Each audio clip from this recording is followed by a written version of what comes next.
సుమధుర స్వరముల గానాలతో వేలాది దూతల గళములతో కొనియాడబడుచున్న నా యేసయ్యా నీకే నా ఆరాధన. మరొకసారి సుమధుర స్వరముల గానాలతో వేలాది దూతల గళములతో కొనియాడబడుచున్న నా యేసయ్యా నీకే నా ఆరాధన. Thank you lord. నీ గొప్ప నామమును బట్టి నీకు స్తోత్రాలు, నీ గొప్ప కృపను బట్టి నీకు స్తోత్రాలు. అయ్యా, ఎడారిలో మమ్మల్ని నడిపిస్తున్నావు, ప్రతికూల సమయములో నీ కృపను అందిస్తున్నావు తండ్రి, నీ కొందనాలు నానా నీకు స్తుతులు. ఎడారి త్రోవలో నే నడచిన ఎరుగని మార్గమున మరొకసారి పాడదామా.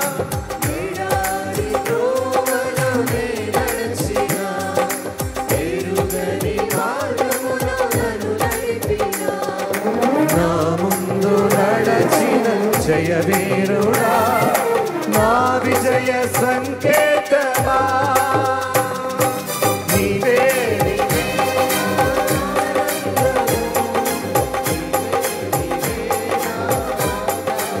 మరొకసారి నీవే నీవే నా ఆనందము, నీవే నీవే నా ఆధారము. యేసుక్రీస్తు ప్రశస్త నామంలో మా పిల్లలందరికీ శుభాలు. దేవుని వాక్యముల నుంచి మార్కు సువార్త 15వ అధ్యాయము 42వ వచనం నుంచి మనం విన్నాం. ఆ దినము సిద్ధపరచు దినము, అనగా విశ్రాంతి దినమునకు పూర్వ దినము గనుక సాయంకాలమైనప్పుడు అరిమత్తయి యోసేపు తెగించి పిలాతునొద్దకు వెళ్ళి యేసు దేహము తనకిమ్మని అడిగెను. అతడు ఘనత వహించిన ఒక సభ్యుడై దేవుని రాజ్యం కొరకు ఎదురు చూచువాడు. దేవుడి మాటలు మన వెనుకిట్లో దీవించును గాక. మనం చదివిన ఈ భాగంలో యేసు ప్రభు శరీరాన్ని ఏ విధంగా సమాధిలో పెట్టారో ఈ భాగంలో మనం చూస్తాం. ఆ దినము సిద్ధపరచు దినము, అనగా విశ్రాంతి దినమునకు పూర్వ దినం గనుక సాయంకాలమైనప్పుడు అరిమత్తయి యోసేపు పిలాతు యుద్ధకు వెళ్ళినట్లుగా మనం చూస్తాం. దేహము విశ్రాంతి దినాన మ్రాను మీద ఉండకూడదు. యోహాను సువార్త 19:31 ఆ దినము సిద్ధపరచు దినము, మరుసటి విశ్రాంతి దినము మహాదినము గనుక ఆ దేహములు విశ్రాంతి దినమున శిలువ మీద ఉండకుండునట్లు వారి కాళ్ళు విరగొట్టించి వారిని తీసివేయించమని యూదులు పిలాతును అడిగిరి. కాబట్టి సైనికులు వచ్చి ఆయనతో కూడా సిలువ వేయబడిన మొదటి వాని కాళ్లను రెండవ వాని కాళ్లను విరగొట్టిరి. వారు యేసునొద్దకు వచ్చి అంతకుముందే ఆయన మృతి పొంది ఉంట చూచి ఆయన కాళ్ళు విరగొట్టలేదు గాని సైనికుల్లో ఒకడు ఈటతో ఆయన ప్రక్కన పొడిచెను. వెంటనే రక్తమును నీళ్లును కారెను. ఇది చూచిన వాడు సాక్ష్యమిచ్చుచున్నాడు. అతని సాక్ష్యము సత్యమే, మీరు నమ్మునట్లు అతడు సత్యము చెప్పుచున్నాడని ఆయన ఎరుగును. మనం చదివిన భాగం గమనిస్తున్నారా? యేసుక్రీస్తు దేహాన్ని సమాధిలో ఉంచినట్లుగా మనం చూస్తాం. మరుసటి దినం విశ్రాంతి దినం కనుక విశ్రాంతి దినాన వ్రేలాడబడి ఉండకూడదు. కనుక దేహాన్ని వెంటనే సమాధిలో పెట్టడానికి ఆ దేహాలు చనిపోయావా లేవా అని సైనికులు ఇద్దరు దొంగల కాళ్ళు విరగొట్టారు. యేసుప్రభు అప్పటికే చనిపోయాడని అతని పక్కల్లో పొడిచి నీళ్లు రక్తం వచ్చటం ద్వారా యేసు మరణించాడు అని నిర్ధారణ చేసుకున్నారు. అయితే ఇక్కడ గమనించండి, 38వ వచనంలో అటు తర్వాత యూదుల భయం వలన రహస్యముగా యేసు శిష్యుడైన అరిమత్తయి యోసేపు తాను యేసు దేహమును తీసుకొని పోటకు పిలాతునొద్ద సెలవడిగి, యేసు ప్రభు దేహాన్ని నాకివ్వండి, నేను సమాధి చేస్తాను అని ధనవంతుడైన యోసేపు పిలాతు యొద్ద పర్మిషన్ తీసుకుంటాడు. పిలాతు పర్మిషన్ ఇచ్చినప్పుడు యోహాను సువార్త 19వ అధ్యాయంలో 39వ వచనంలో మనం చూస్తాం. మొదట రాత్రి వేళ ఆయన యొద్దకు వచ్చిన నికోదేముతో కూడా ఈ అరిమత్తయి యోసేపు యేసు దేహాన్ని బోలము కలిపిన అగరు రమారమి 150 సేర్ల ఎత్తు తెచ్చారు. యేసు దేహానికి పూసి అంతటా వారు యేసు దేహమును ఎత్తుకుని వచ్చి యూదులు పాతిపెట్టు మర్యాద చెప్పున ఆ సుగంధ ద్రవ్యములు దానికి పూసి నారబట్టలు చుట్టిరి. ఆయనను సిలువ వేసిన స్థలములో ఒక తోట ఉండెను. ఆ తోటలో ఎవడును ఎప్పుడునూ ఉంచబడిని కొత్త సమాధి ఒకటి ఉండెను. ఈ కొత్త సమాధి అరిమత్త యోసేపు తన కొరకు తొలిపించుకున్న సమాధి. ఆ సమాధిలో యేసు ప్రభుని పెట్టినట్లుగా మనం చూస్తాం. యేసు ప్రభు దేహాన్ని పెట్టారు. సువార్తలో చాలా ప్రాముఖ్యమైనది యేసు క్రీస్తు మరణముతో పాటు ఆయన సమాధి, ఆ తర్వాత ఆయన పునరుత్థానం. యేసు క్రీస్తు మన పాపం నిమిత్తం మరణం పొంది ఆయన సమాధి చేయబడ్డాడు.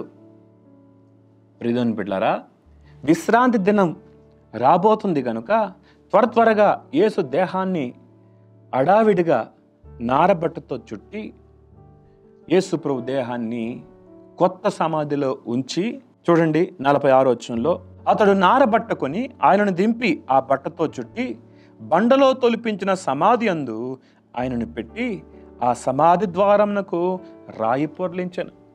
వాస్తవానికి పిలాతు ఆశ్చర్యపోతాడు, అప్పుడే చనిపోయాడా యేసు అని. అవును, యేసు ప్రభు అప్పటికే చనిపోయాడు. యేసు ప్రభు తనను తాను దేవునికి అప్పగించుకున్నాడు. మనం గమనిస్తాం, అరిమత్త యోసేపు అలాగే నికోదేము వీరిద్దరూ ఆయన దేహాన్ని సమాధిలో ఉంచినట్లుగా మనం చూస్తాం. యేసుని సమాధిలో పెట్టేటప్పుడు అరిమత్త యోసేపు అలాగే నికోదేము వీరిద్దరు ఉన్నారు. నికోదేము గురించి మనందరికి తెలుసు. యోహాను సువార్త 3వ అధ్యాయంలో మనం చూస్తాం. యూదుల అధికారి అయిన నికోదేము అను పరిసయ్యుడు ఒకడు ఉండెను. అతడు రాత్రి యందు ఆయన యొద్దకు వచ్చి, బోధకుడా, నీవు దేవుని యొద్ద నుండి వచ్చిన బోధకుడు అని మేము ఎరుగుదుము. దేవుడు అతనికి తోడై ఉంటేనే గాని నీవు చేయుచున్న సూచక్రియలు ఎవడునూ చేయలేడని ఆయనతో చెప్పాను. నికోదేము రహస్యంగా యేసుని వెంబడిస్తున్నాడు. ఇతడు పరిసయ్యుడు, ధర్మశాస్త్రాన్ని బోధించేవాడు. యేసు క్రీస్తులో ఆయన గొప్పతనాన్ని గుర్తించాడు. చివరికి సమాధి యొద్ద ఈ నికోదేము కూడా అరిమత్త యోసేపుతో మనకు కనిపిస్తాడు. బైబిల్లో యోసేపు విషయాన్ని మనం జాగ్రత్తగా గమనిస్తే, యేసు క్రీస్తుకి భౌతికంగా తండ్రిగా వ్యవహరించిన యోసేపు ఉన్నాడు. ఆయన వాస్తవానికి తండ్రి కాకపోయినా యేసు ప్రభుకి సంరక్షకుడిగా ఏ విధంగా వ్యవహరించాడో మనం చూస్తాం. ఇక్కడ మరో యోసేపు మనకు కనిపిస్తున్నాడు. ఇతడు ధనవంతుడు. ఇతడు యేసు ప్రభు దేహాన్ని తనకిమ్మని తీసుకొని ఆయన కొరకు తొలిపించుకున్న సమాధిలో పాతి పెట్టాడు. ఆ తర్వాత వచనాల్లో మనం చూస్తాం, మగ్దలేని మరియు యోసే తల్లి అని మరియు ఆయన ఉంచబడిన చోటు చూసిరి. ఆ సమాధిని వారు గుర్తుపెట్టుకున్నారు. మరలా ఆ సమాధి వద్దకు రావాలి అనుకున్నారు. ఆ తర్వాత ఆయన సమాధి కార్యక్రమం గురించి సుమారుగా 600 సంవత్సరాల పూర్వమే యెషయా ప్రవక్త యేసు ప్రభు యొక్క సమాధి గురించి చెప్తాడు. ఒకసారి ఆ వచనాన్ని మీకు జ్ఞాపకం చేస్తాను. యెషయా గ్రంథం 53వ అధ్యాయంలో ఆ మాట చూస్తాం. 9వ వచనంలో, అతడు మరణమైనప్పుడు భక్తిహీనులతో అతనికి సమాధి నియమింపబడెను, ధనవంతుని యొద్ద అతడు ఉంచబడెను. ధనవంతుని యొద్ద అతడు ఉంచబడెను. సువార్తలో ధనవంతుడైన అరిమత్త యోసేపు, ఇతడు ధనవంతుడని మనం చూస్తాం.